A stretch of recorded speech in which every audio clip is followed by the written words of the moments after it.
जीविका आज अच्छे से सबके मन में अनामिका के लिए हॉस्पिटल में जहर घोल रही थी। जब से अनामिका को देवेंद्र जी के वार्ड में जाते हुए सबने देखा, यकीन मानो सबके दिल पर सांप लौट गए। किसी को यकीन नहीं हो रहा था कि अनामिका सेलिब्रिटी की तरह देवेंद्र जी से मिलने अंदर चली गई। मीना वहाँ खड़े खड़े अपने आप से बोल रही थी, पक्का वो लक्ष्मी जी के होश में आने का इंतजार कर रही होगी ताकि वो मेहता परिवार में रह पाए। अगर ऐसी बात है तो अनामिका की फैमिली सचमुच रिच नहीं है। तभी बॉडीगार्ड्स को अंदर से ऑर्डर आया तो वो सबको वहां से भगाने लगे। सर ने कहा है कि वो आज किसी से नहीं मिलना चाहते, तो प्लीज चले जाइए। यहाँ पर आसपास खड़े मत रहिए। आप लोग यहाँ भीड़ मत जमा करिए। मगर वो लड़की जो अभी अभी गई है, जीविका ने मुस्कुराकर कहा। सर, क्या आप हमें बताएंगे कि उस लड़की और देवेंद्र जी के बीच में क्या रिश्ता है? बॉडीगार्ड ने जब जीविका को मासूमियत का नाटक करते हुए देखा तो उसे बहुत अजीब फील हुआ। वो सारे गार्ड्स काफी सालों से सिंघानिया परिवार में काम कर रहे थे, इसलिए कोई अगर उनके बॉस के बारे में कुछ गलत कहे तो वो बिल्कुल पसंद नहीं करते थे। बॉडीगार्ड से कोई जवाब ना आने पर जीविका ऑकवर्ड फील करने लगी। इतने सारे लोग उसे देख रहे थे तो उसके पास कोई और रास्ता ना होने पर वो बोली, सर, वो लड़की मेरी बहन है।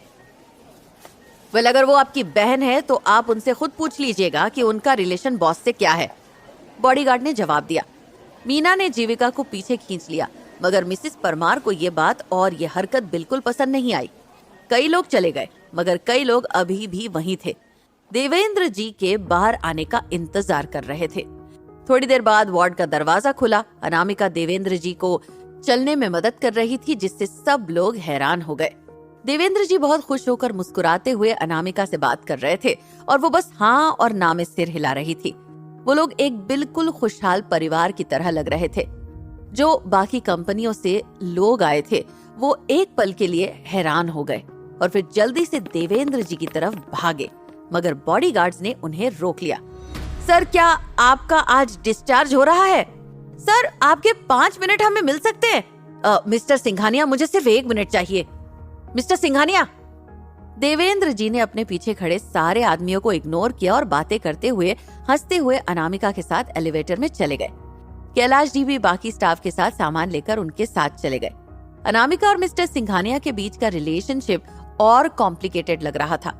जीविका, जो जलन के मारे पागल हो रही थी, वो मुंह बनाते हुए बोली, वो लोग इतने टाइम से अंदर थे, क्या पता वो लोग क्या कर रहे थे। मुझे तो उनका रिश्ता कुछ ठीक नहीं लगता। जीविका, मीना ने उसे चुप होने का इशारा किया। देवेंद्र जी के बॉडीगार्ड अभी भी वहीं थे। अगर उन्होंने ये बात सुन ली होती तो जीविका का पूरा परिवार प्रॉब्लम में आ सकता था। जीविका घूरती हुई आंखों के साथ बॉडीगार्ड्स को देखती रही। कितना अच्छा होता कि वो देवेंद्र जी के साथ होती। जीविका ऐसा मन में गार्ड्स को देख के सोची। 15 मिनट बाद उनकी गाड़ी एक बहुत ही खूबसूरत विला के सामने जाकर रुकी। वो देवेंद्र जी का घर था, जो कम से कम 1000 स्क्वायर मीटर में बना हुआ था। वो विला पूरी तरह से यूरोपियन स्टाइल से डिजाइन किया हुआ था और पूरी तरह से व्हाइट था। वो एक कासिल की तरह लग रहा था।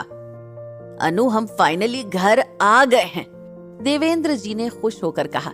चलो यहीं गार्डन में बैठते हैं, मैंने काफी तैयारी करवाई है। तुम्हारे फेवरेट स्नैक्स बनवा दूं चाय के साथ? जो तुम चाहो मैं तुरंत बनवा दूंगा। उसकी कोई जरूरत नहीं है दादाजी, अनामिका ने मुस्कुराकर प्यार से मना करते हुए कहा। मुझे और भी काम है, मैं आपके साथ अंदर नहीं आ पाऊंगी। ये सुनते ही देवेंद्र जी की एक्साइटमेंट गायब हो गई और वो बोले, अब तुम जा रही हो? मिस अनामिका, आप ऑलरेडी दरवाजे तक आ गई हैं, आज क्यों ना आप छुट्टी ले लें। कैलाश जी को भी अनामिका काफी पसंद थी, इसलिए उन्हें यहाँ रहने के लिए वो मनाने लगे। अंदर आ जाइए, थोड़ा आराम कर लीजिए, कुछ खा लीजिए, उसके बाद चले जाइएगा। मुझे ऑफिस में बहुत जरूरी काम है, अनामिका ने जेंटली जवाब दिया। अगली बार जरूर आऊंगी चाय पीने। तुम्हारा काम कब खत्म होगा? मैं देवांश को बोलूंगा तुम्हें पिक करने के लिए। देवेंद्र जी उसे जाने तो नहीं देना चाहते थे, मगर उसका काम भी नहीं रोकना चाहते थे। तो आज रात आ जाओ घर पर देवांश के साथ, हम लोग डिनर साथ करेंगे।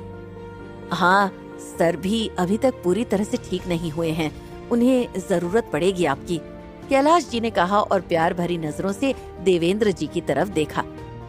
मेरा दिल। देवेंद्र जी ने तुरंत अपनी एक्टिंग शुरू कर दी।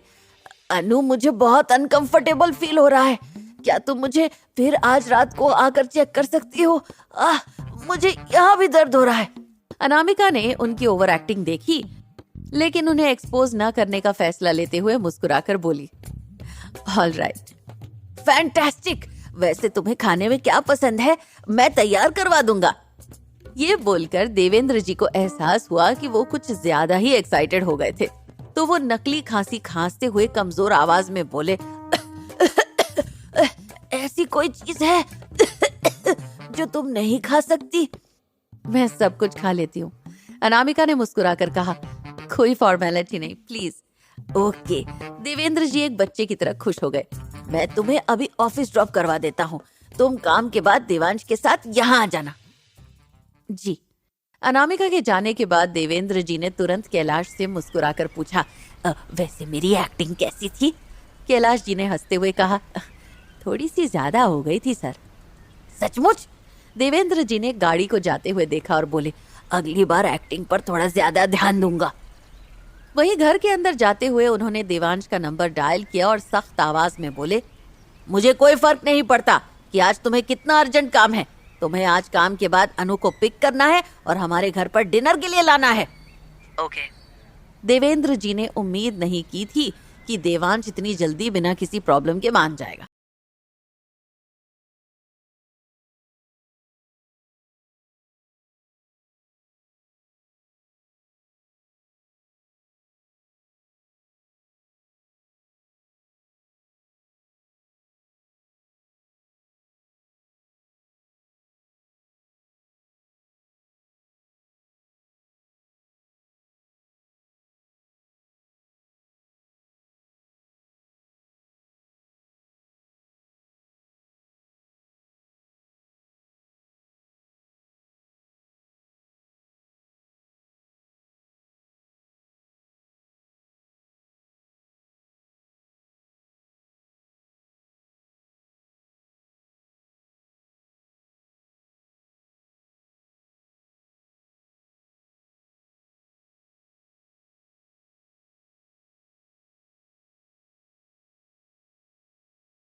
इंतजार करता हुआ दिखाई दिया।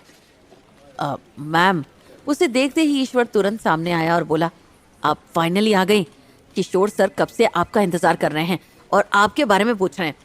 अनामिका ने एक आईब्रो उठाई, जैसे उसका मतलब है कि वो उसे नहीं जानती। वो यहाँ आपके आने से पहले हेड थे, जिन्हें हेड ऑफिस से भेजा गया था। तो फिर मैंने उन्हें मीटिंग में क्यों नहीं देखा? ईश्वर ने हिचकिचाते हुए कहा, वो ज्यादा ऑफिस नहीं आते हैं। आउटस्टैंडिंग, चलो मिलते हैं। अनामिका तुरंत सारी बात समझ गई और बोली, उन्हें बुलाओ। जी। ईश्वर जाने ही वाला था, तभी अनामिका ने उसे रोकते हुए पूछा, तुम उनको लेने क्यों जा रहे हो?